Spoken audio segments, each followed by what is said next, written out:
A smartphone used to get better every year.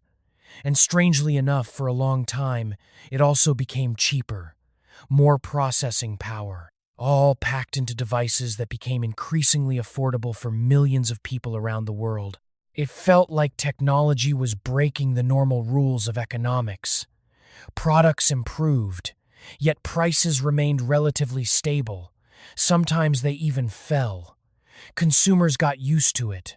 A new iPhone, a new Samsung Galaxy. Every year brought more innovation, and for decades, the system seemed unstoppable. Then something changed.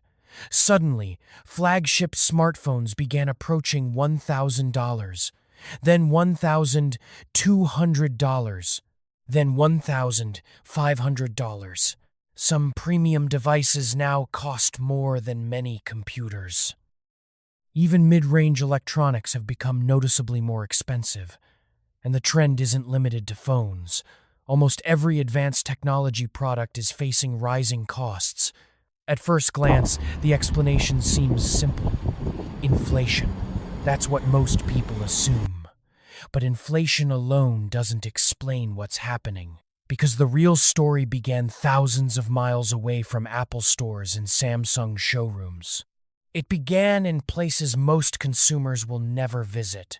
Remote mining regions, conflict zones, critical mineral deposits buried deep beneath the ground, places where some of the world's most important resources are extracted, resources that modern technology cannot function without. And increasingly, those resources are becoming harder to secure, because before a smartphone becomes a smartphone, it must first become something else. A collection of minerals, cobalt, tantalum, lithium, nickel, rare earth elements, semiconductor-grade materials. Every device starts there. And when something goes wrong at the beginning of that chain, the effects eventually reach the end. The consumer. This is the story of how a conflict in Africa can make an iPhone more expensive in New York. How disruptions in mining can ripple through semiconductor factories in Asia. How shortages can spread through supply chains worth trillions of dollars. And how the global technology industry is discovering that some of its most important foundations may be far more fragile than anyone realized, because your next smartphone isn't just a piece of technology. It's the final domino in one of the most complex supply chains ever created. And lately, those dominoes have started falling. Most people think technology begins in Silicon Valley, or perhaps South Korea, Taiwan, China, maybe Japan, the places where chips are designed and devices are assembled. But that's not where the story actually starts. The story begins underground, beneath some of the poorest regions of Earth. Because modern electronics depend on a surprisingly small number of critical minerals, and many of those minerals come from politically unstable regions. Take cobalt, a crucial component in many batteries. Roughly 70% of global cobalt production comes from one country, the Democratic Republic of the Congo, a nation rich in resources, yet plagued by political instability, corruption, armed conflict, and infrastructure challenges. Or consider tantalum, a mineral used in capacitors found throughout modern electronics. Much of the world's supply originates from regions that have experienced recurring violence and geopolitical instability. These minerals are not optional. Without them, modern electronics become dramatically harder to manufacture, and for years, global technology companies benefited from a simple assumption: these resources would always be available. Supply would continue, costs would remain manageable, the system would function, but increasingly that assumption is being challenged, because resource extraction is not merely an industrial activity. It is a geopolitical activity, and geopolitics has become far more volatile. When instability affects mining operations, production slows. When production slows, supplies tighten. When supplies tighten, prices rise. And that is exactly where the first domino begins to fall.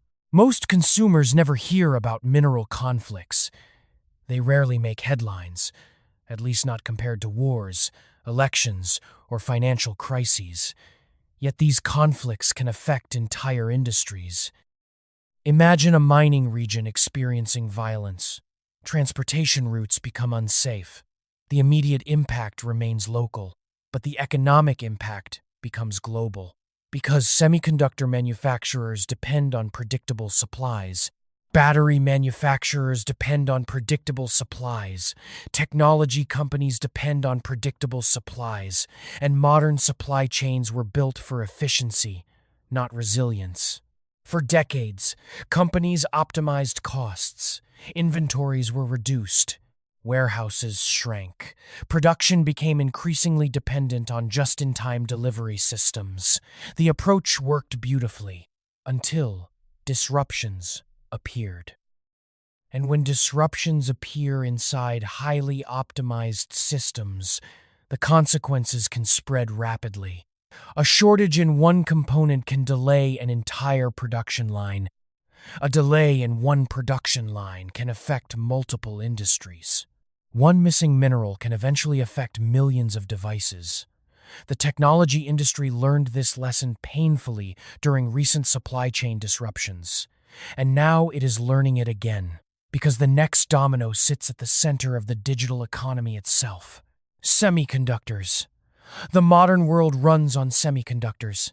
Tiny pieces of silicon packed with billions of transistors, invisible to most people, yet essential to almost everything.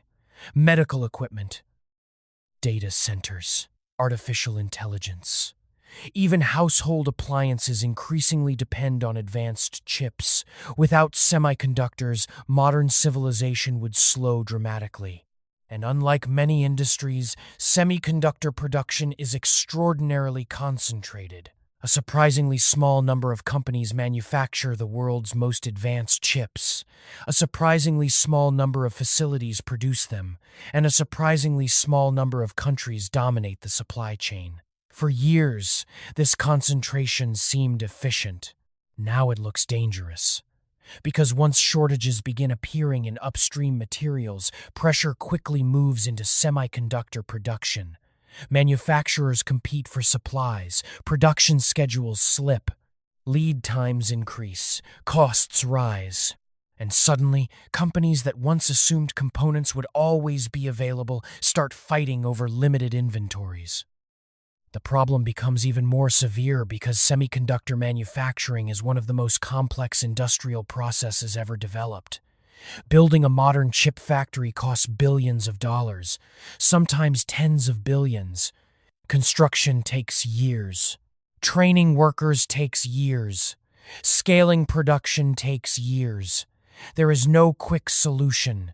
You cannot simply decide to double chip production next month. The system doesn't work that way, which means disruptions at the beginning of the supply chain can linger far longer than most people expect. And then something happened that made the situation even worse. Artificial intelligence. For decades, smartphones represented one of the largest sources of semiconductor demand.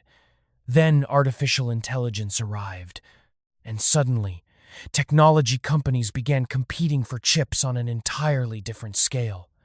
AI systems require enormous computing power. Training advanced models requires vast quantities of specialized semiconductors. Data centers expanded. Cloud providers expanded. Technology giants increased investment dramatically. Billions became hundreds of billions.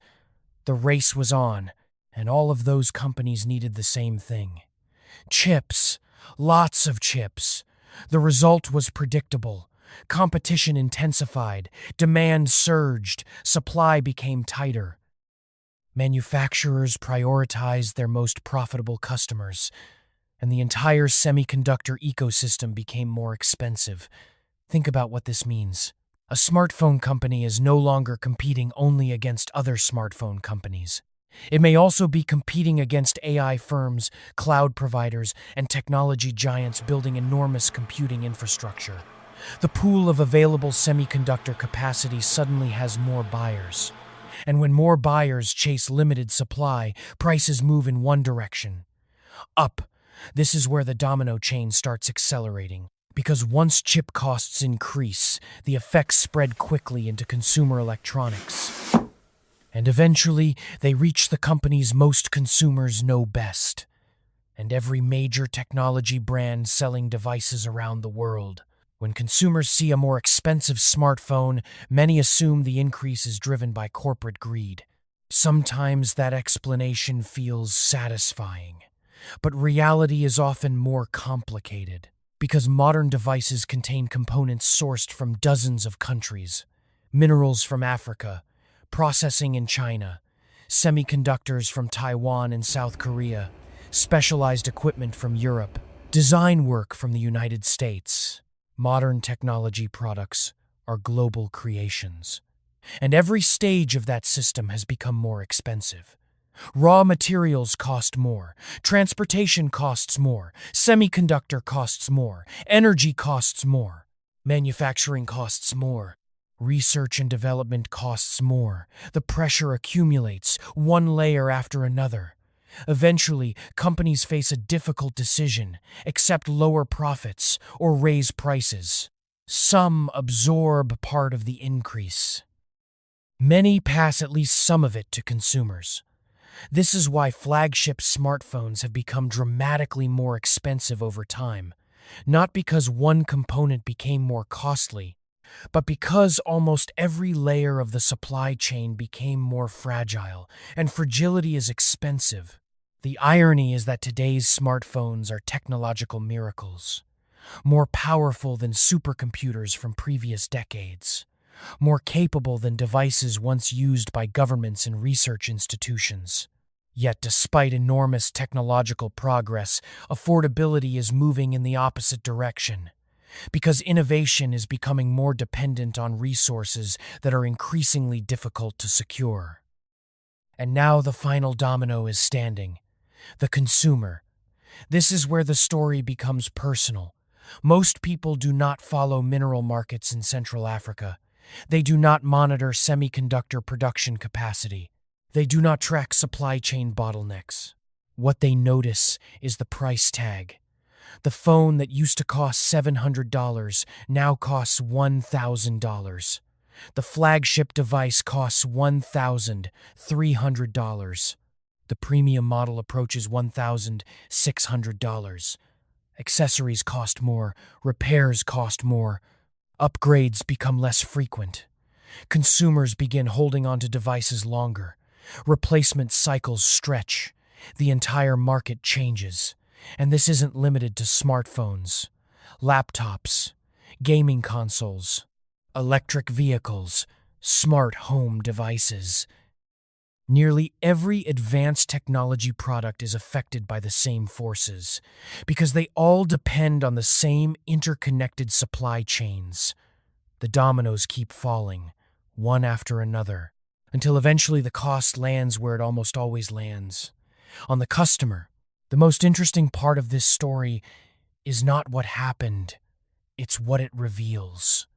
For decades, globalization created the illusion that technology would inevitably become cheaper, and for a long time, the trend seemed unstoppable. But modern technology depends on a surprisingly fragile foundation: critical minerals, specialized manufacturing, geopolitical stability, reliable transportation, predictable trade relationships. The system works extraordinarily well when everything functions, but when one piece breaks, the consequences travel quickly, and increasingly, the world is experiencing more disruptions. Geopolitical tensions, resource competition, trade restrictions, strategic rivalries.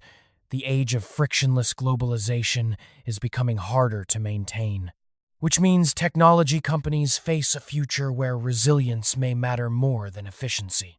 And resilience costs money. More suppliers, more inventories, more factories, more redundancy, all of which eventually influence prices. Final conclusion: the real price of a smartphone. When most people look at a smartphone, they see a piece of technology, a screen, a battery, a camera, an operating system. But that device is actually something much bigger. It is the final product of a global network stretching across continents. A network connecting miners in Africa, engineers in California, chip manufacturers in Taiwan, factories in Asia, shipping companies crossing oceans, and consumers around the world. For decades, that network became increasingly efficient. Today, it is becoming increasingly fragile, and that fragility has a price. The next time a new smartphone launches with a higher price tag, it may be tempting to blame a single company. But the real story is usually much larger. Because your smartphone is not becoming more expensive simply because it is more advanced. It is becoming more expensive because the world that builds it is becoming more complicated, more competitive, more geopolitical, and more vulnerable to disruption. The conflict in a distant mining region, the shortage inside a semiconductor factory, the competition for AI chips, the pressure on global supply chains, each is a domino. And when enough dominoes fall, the cost eventually reaches the same place, your wallet. Because in the modern economy, technology is no longer just about innovation. It is about resources, power, geopolitics, and supply chains. And that may be the most important reason why your next smartphone costs more than the last one. Thanks for watching.